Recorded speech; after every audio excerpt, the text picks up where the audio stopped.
If you didn't know, the interest rates on average both lowered and rose this week.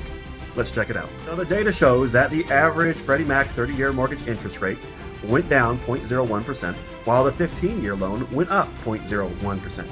Now that's not a significant change, and you do still get a better deal with the 15-year mortgage than you do the 30-year mortgage. And that's because there's less risk in a 15 compared to a 30-year mortgage.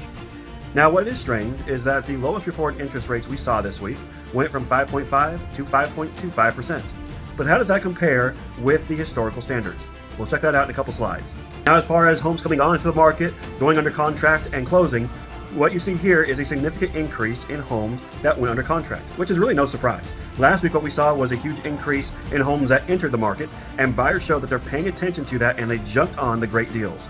So, under contracts went up 25% this week. What you see on this graph are the interest rates going back to 1974 for 30-year Freddie Mac loans.